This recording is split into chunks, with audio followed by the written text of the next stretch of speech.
getting up on there, finding herself a nice little feature as she moves back across and catching this wind drift. So interesting interpretation. I kind of like that. She's piecing together a bunch of features across here and going back from lookers left to lookers right, getting up into this Christmas tree zone, popping off the end of that and stomping it. So Tracy Chubb back to back to back features, and she is out the bottom, smooth sailing through the apron. I like that one from Tracy Chubb. Yeah, I mean, it wasn't a totally four-line line, but I think she's laced together some really nice features there, and she made it look super smooth and playful, so I think the judges are going to like it. Yeah, and I think, you know, to your point of it not being fall line the whole way, that's kind of the only way that you can rack up more than about 2 hits on this face if you find yourself moving across the fall line. And especially the way she went from lookers left to lookers right, there's not many places on this face that you can do that. So credit to her line scoping there for finding the ability to move back across. A lot of people, once they start moving out to the rider's left, they just continue to get drawn there and then they get stuck in the last gully. But Tracy, all the way across and then back to find a bunch more features. I think clever riding there from the second-year rider, sophomore. Yeah, I think that's an American system. That sure. Well, she's an American rider, so I'm going to apply it. But all smiles at the bottom, and once again, you know, we keep coming back to this, but just sheer relief. Freeride World Tour comp done. Now you can breathe in the finish line, and you can just go back over it with your friends. Here is her first air, really smooth. Took it off the nose, and that Christmas tree is such a great way to find your air. She pre-ollies and just, yeah, rides out really confidently. She's smiling, she's got her thumbs up. Tracy Chubb is pumped. So let's see what the judges thought. 66.33 for Tracy. So in a bigger category, they are leaving themselves some room to work with, but definitely a strong start for the women's category. We saw Elizabeth go down swinging, and then Tracy Chubb taking a measured approach to this face and putting one down. We're going to see a lot of different strategies on this face. Speaking of strategies, this one is going to be about fun. Jacqueline Pollard lost her whole last season to a knee injury. She's back, she's recovered, but Jacqueline Pollard just, you know, when she's having a good time, the judges love it, and she's been enjoying, I think, vibing with this face. So I'm looking forward to seeing. She was a little nervous about not wanting to go too big, as she is, you know, as we said, coming back from injury. But I think we're going to see a fun looking run from Jacqueline. I don't think I've ever seen Jacqueline not have a good time, so I'm really excited to see her run today. She is coming back from injury, but she's also, you know, she's been training, she's ready for this, she's a beautiful skier, and I reckon she's got something special lined up. She's in the center of the face, coming through above some pretty decent exposure. There's some big features here, and she's taking her time to line up her first air, controlling her speed really well as she moves into the next couloir. Yeah, and then using that wind drift almost as a spine coming up on. This will be the first one we've seen from that angle. And Jacqueline with a huge punch front. I wonder if that was a little bit deeper than she expected. So both skis off. Jacqueline Pollard wiping her goggles off. She is moving. That was a tough one. I'm not sure if the trajectory was just a little bit off, but going hard over the bars there. Yeah, that looked like a really tough air to land, and her bomb hole was quite close to the feature, so I wonder if bringing in a little more speed would get a better transition to land in. Yeah, that's a tough one. So Jacqueline, she's looks like she's going to hunt down her ski as she kind of, we'll see if we can get a picture of where it went wrong here. So I think you're right, just a little short, and it looked like that there was a bit more snow there than Jacqueline was expecting. There's also potential that that was actually a little shark that she landed on, because her feet certainly seem to stop in their tracks. I think you're right on that one. A bit more pace is warranted to get over that and find your way over the rocks and into the transition. So that's a tough way to return to competition for Jacqueline Pollard. Jacqueline is a proven contender on the Freeride World Tour. She was fighting in her first year for the title and took an event win that first year at Kicking Horse. Unfortunately today not going her way. but I'm assuming that physically at least she's doing all right as she is kicking steps in to get back up to that ski. So Jacqueline Pollard, unfortunately not the day she was looking for, as that's going to be a no score. When your skis come off, you do not get a score. But a strong, independent woman retrieving her own skis and making her way down the mountain.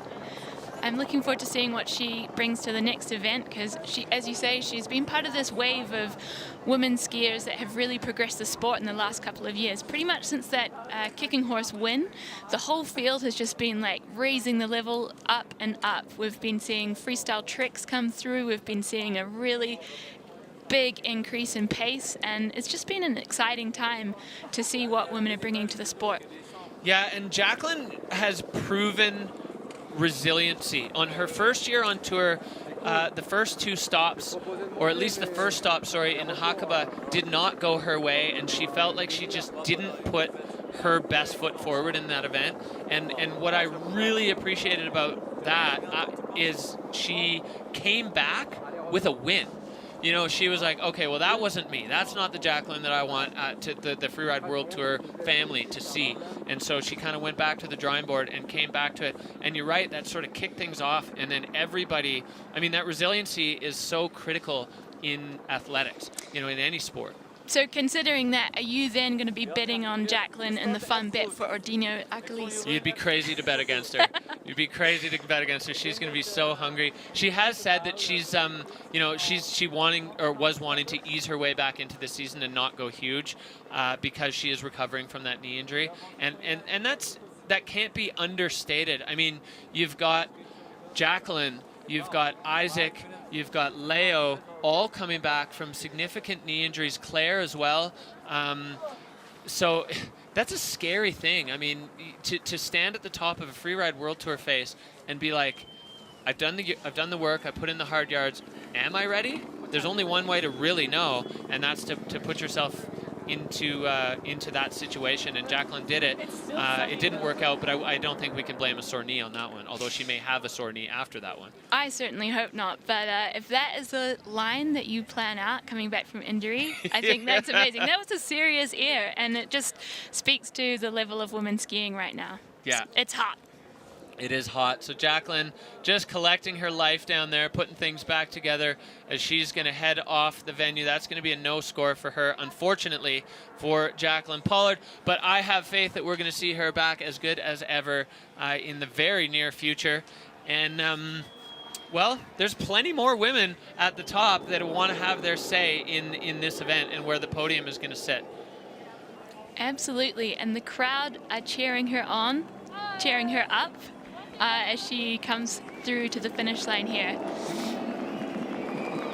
Yeah, big ups to the Spanish crowd, the Baqueira Beret locals, and probably, you know, from further afield have just really come out to support this event. So as Jacqueline makes her way off the venue, we go back up to one of the favorites. Hedwig Vessel has, in a single move, changed the mood at entire events. Last year in Andorra, Ordino Arcolis, she was the catalyst for something that absolutely turned into a Huck Fest. So Hedwig Vessel, we haven't seen anybody skiing this scary, peppery section this fast yet. Her technique on point, her head game, absolutely top notch. She's come from the moguls, from the Olympics. Hedwig Vessel is on one. I think that's what sets Hedwig aside from the rest of the field, is that she is a fierce competitor. There's something in her Norwegian blood that keeps her eyes on the prize at all times. Bringing in a little grab there and making her way into the western face. Here we go, Hedwig lining it up, and another grab. So keeping things smooth. She's got two big ones in this playful section, and now coming on top of the rib, Hedwig lining up, smoking off that one, and so far stomping. Now Hedwig, you can see she's able just to hold on to controlling the speed to where she knows she can let it go. So really smooth, calculated, smart skiing there from Hedwig Vessel. impeccable control. You can see the strength in her legs as she just lays out those turns coming off that really big last air that she had. And that has a pretty short tranny, I think. So you can't bring too much speed into that last air that she hit because you'll overshoot it and land on a flatter section. So she's planned that and executed it perfectly. Yeah, so let's have a look. She lays into that turn, gets the safety grab, and then all the way across on top of this rib, knowing exactly where she's going. Bang, as you said, stomp. And this is where my coach's eye, well, we're not going to see the rest of that, but my coach's eye really lights up. To make those turns in that couloir with that snow conditions, you have to stay over your feet. As soon as your hips get either behind your feet or on the inside, you wash out or you high side. And Hedwig, I mean, she's a trained professional mogul skier before she moved to freeride. Technique on point, and technique is what gets you through those tough moments. Absolutely. I think we're catching a little shade here from the crowd. They're throwing snowballs at the camera. The cheek of it. So nervous moments now for Tracy Chubb as she just saw Hedwig Vessel, who is a proven event winner, throw down a pretty hot run. And is it going to be enough? Absolutely it is. 75.33 for Hedwig Vessel. The judges really digging what they saw there. And Hedwig, you know, she's growing, as we saw with, or discussed with Nuria. She's growing as a competitor. The maturity's come. We've seen her often just be like, what's the biggest thing I can backflip off? And I know that we're going to see that from Hedwig again this season, but you know, it's good to see a smart run, put one in the bag. Got to ski to the conditions. All right, so exciting here, 19-year-old rookie out of Tahoe City, Lily Bradley. She's fresh out of junior. She did 1 year on the qualifier, and just hanging out with Lily around the event has been so much fun. She's got a great attitude, love her mindset. She's one of the most hilariously sarcastic people I've hung out with, and that vibes well with me, so I'm really excited to have Lily on tour. She's bringing a great attitude and some really stylish skiing, and she's just bouncing through the salt and pepper section like it ain't no thing, and coming into the northwest aspect at the center of the face. Yeah, she's got a cool new school vibe. You know, she's popping off her tails and stuff, and it is steep here, popping right off the heart of that one. I like to see that. Now Lily moving back across out into the skier's left. She's on top of that spine. This one, we'll see how it plays. This one took Jacqueline out, so a slightly different trajectory, getting way up high on the wall, almost riding it like a half pipe there. So Lily keeping it together. Look, I was worried she was going to get squashed there, but so far so good for Lily Bradley. She is holding it together, taking another nice last air and then laying it out into the open face. So I got to point out, Lily Bradley competed at the Junior World Championships. This is only the second time she's ever done visual inspection. That run right there, in her life, she's done it one other time than now, debuting on the Freeride World Tour, and to me, looked like she knew exactly where she was going. So big props to Lily for that, because that is a very difficult thing to learn how to do, and especially when you're coming at it in probably arguably the most important ski comp of your life. Absolutely. She's here at the pinnacle of freeride skiing, and she does not look stressed. She does not look like she's peeking out. She's just popping around having a good time. I'll tell you what, she looked stressed this morning, but really happy to see her put that together. So yeah, G'd out in the bottom, but she held it together, and that moment where she had to decide either make that jump turn or not, well, she did, and it paid off, because all the way top to bottom, a strong run and a great rookie outing for Lily Bradley. For sure, that was a fantastic recovery. I don't think that high side turn after that landing was what she meant to do, but she really smoothly controlled what she was doing there. And I think one thing that it did for her is it allowed her to stay in control of her speed. The only other option there would have been to put both skis in the fall line in that couloir, and I believe if she had done that, she would not have been able to make it to her next air. So whether that was a game time decision or if that was the call earlier, solid and smart skiing. So Lily Bradley into third with a 62.67 for her very first campaign on the Freeride World Tour. Brand new to visual inspection. Great run for Lily. Congrats to her. That's fantastic stuff from the rookie.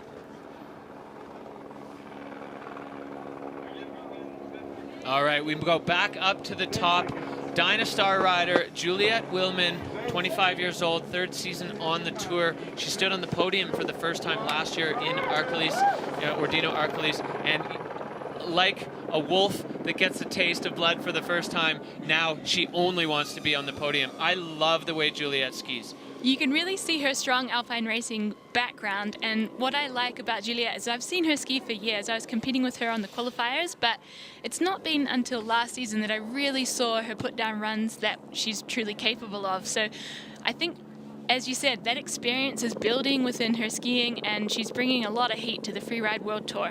Yeah, I think she's on a great trajectory in terms of just improvement with line selection, with the sizes of the airs that she takes. I mean, she has incredible technique.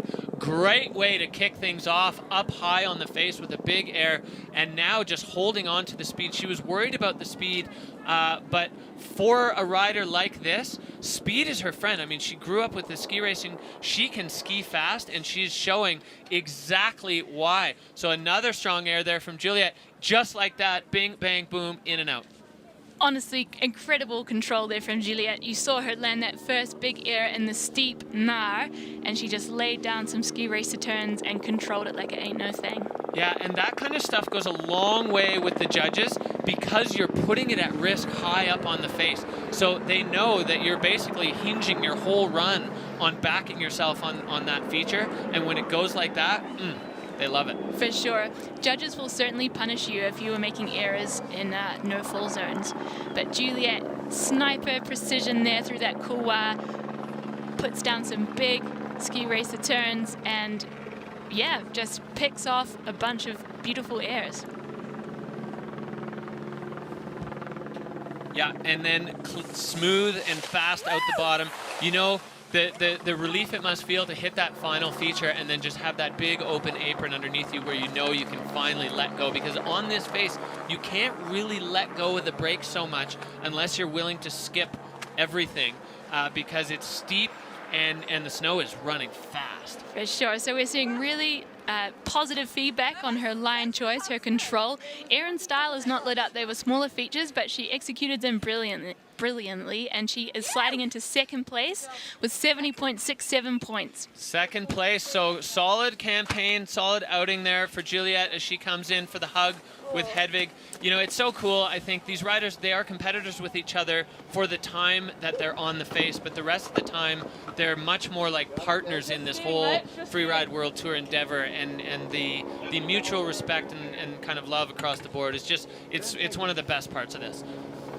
All right, well, back up, your countrywoman, Jess Hotter, another one who we did not see on tour last year, but was a perennial threat the year before. Jess Hotter, she can be on the podium basically at any venue. She's got kind of a morphing style where if it's a playful venue, she'll ski in a playful way. If it's a chargy venue, she will pin it top to bottom. And I think that's such a cool feature to have in your trick bag as a rider on the tour. She's definitely a versatile rider, and she's used to challenging conditions coming from the Hermit Kingdom of New Zealand. So I'm confident that she's going to handle today's speed pal with ease. Yeah, so Jess getting up onto this wind rib, similar to what we saw Hedwig do, airing off, getting herself a nice little face shot there, and then moving over into this crux, getting cross court, and absolutely perfect from Jess Hotter. Hold on to it. We saw her kind of skidding to a stop. That's a tricky spot to put your skis across the fall line, but Jessica just getting away from it. Now into a closeout, Anna. Oh, she is getting caught up there, and she's hit some rocks. Hopefully she is okay, just bringing herself to a stop there. She's patting her head, she's waving at the camera, she is okay. That was really hairy. She got into a zone where you have to air out and probably required a pre-ollie. There's some rocks at the edge of that takeoff. And unfortunately, she caught a shark well before the takeoff and just got spun around. She had no options there. Yeah, you could see her hook up, and I really hope Jess is okay. I mean, she's moving around, so that's a good start. And like you said, we saw the head tap. Her equipment kind of strewn around her pole. Took a long ride there. So Jess Hotter definitely putting herself into the the consequential section of this face, really putting it on the line there, and unfortunately coming unstuck and falling off a big cliff, giving us a scare there. Really happy to see Jess up and moving around. I think she's going to pop her ski off and hike up for the other one, because that's a pretty tricky spot for a ski ninja to get into. For sure. She looks of a healthy body and mind, though. She retrieves her things, and I'm looking forward to what she brings to the rest of the tour.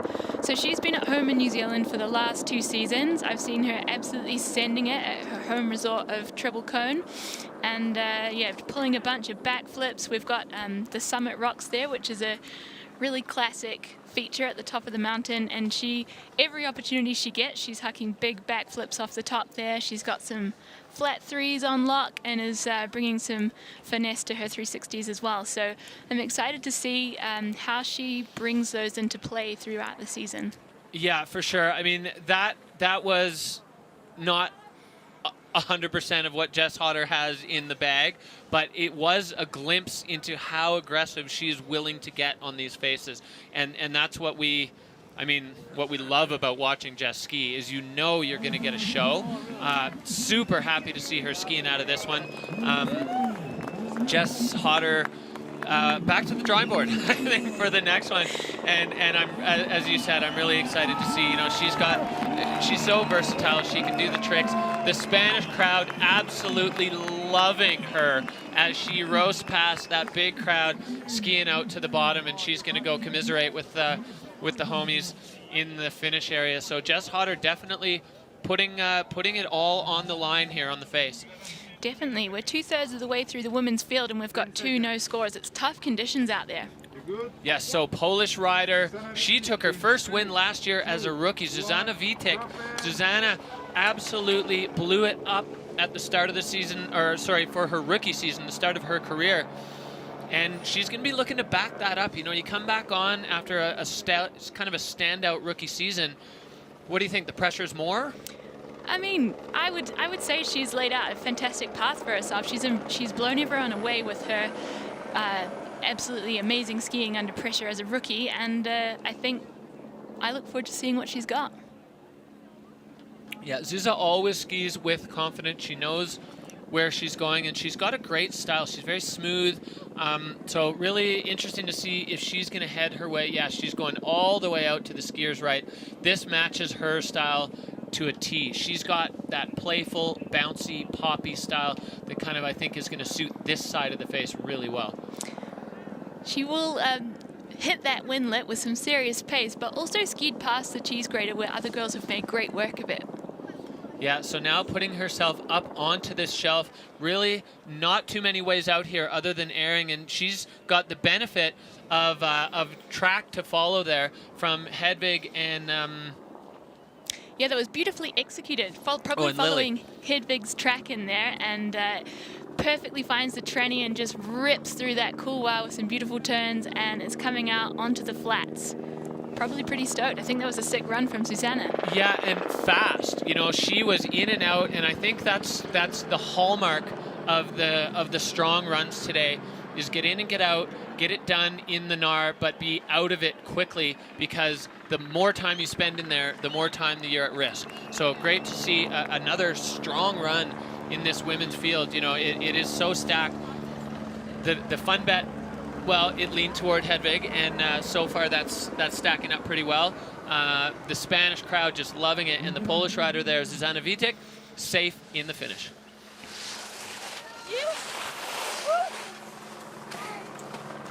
So the judges will be comparing the way she has hit that last air to the riders that went before her. This is the... Well, yeah. Basically a solid bar through all the criteria, about 3/4 of the way across. So the judges definitely liking it. Zuza getting the safety grab there, and then, like you said, nice and clean. I like to see that good technique. You saw her get a little inside, and that move in that spot has taken other riders down. You got to be definitely on point with your technique on the face today. And Zuza got away with it, but she is at the bottom, and now her and Hedwig just trading stories of their runs on this challenging Baqueira face here at So is it enough to knock Juliet out of second? It is 73.33, just nudging Juliet Willman down the rankings there. So Hedwig, a sigh of relief as another challenge is fended off, but there's still plenty of talented riders on top. And speaking of talented riders, this young lady out of the Whistler Freeride Club stormed onto the scene last year with 2 win to explosion runs. Everyone kind of saw her, you know, they didn't know she was a wild card, and then right out of the gate in Ordino Arcolis last year with aggression. Olivia McNeil on course here and looking to make a splash on the Freeride World Tour. Yeah, real smiling assassin. I remember seeing her runs for the first year last year, and I was blown away by the speed and aggression she brought in there. And I believe she used to be someone that you've coached, Derek. Yes, Olivia coming up through the Whistler Freeride Club. A big shout out to all the athletes at home and the coaches who are hopefully watching Liv light up a great run here as she kicks things off. She's now out of the sketchy bit of sharks and into the real face. So Liv McNeil making her way down, hoping to get a clean run together top to bottom. She is moving into the same zone that we saw take down Jacqueline Pollard, so let's hope she brings some more speed into there. And she airs it beautifully, riding it out to the Christmas tree zone, and another solid transfer air. That was a sick run. Holy moly. With the claim. Olivia, I mean, I obviously have spent a ton of time chatting with her about this. She was just terrified to crash again. She really didn't want, she wanted to end that streak. And for her, even up through juniors, it was always a matter of finding the balance between way too much and actually completed runs. So for Olivia McNeil, that's going to be a huge relief. You know, she had some sizable airs in there, but clean and on her feet. So that's going to be a big relief for her as a young rider that she's actually capable of going top to bottom. Let's check out this replay. She was so smooth, catching the tranny there and just going straight into a turn to make it into her next zone with a cross-court air that was just perfectly executed, and she's so hyped. I love the enthusiasm from Olivia McNeil. The two-hand claim there, and you know, that one, that's a coach's nightmare when you have that quick one, that quick turn, because if you don't stand on your downhill ski, the whole thing falls apart in a heartbeat, and Liv holding on to it. So the judges, or the video judge anyway, absolutely lighting up the bars. And what will we see? Olivia McNeil moving into first place with 80 points. So wow, this is, I can't even imagine what this feels like, because Olivia has worshipped Hedwig Vessel since she was a young girl, and for her to have this exchange, it's just an incredible moment on the Freeride World Tour. The student becomes the sensei. Fantastic stuff from Olivia McNeil. That run was incredible. But we are nowhere near done. Wildcard Lexi DuPont. Lexi known for her work in the film industry, but it is known that Lexi DuPont competed back in the free skiing world tour days. So she has experience, but as she said, it's a fairway in the rearview mirror. Bringing some serious experience to the tour, and absolutely no ego. It was so nice to see her that we've all seen on the big screen just come in here, bro down with everyone, be super friendly.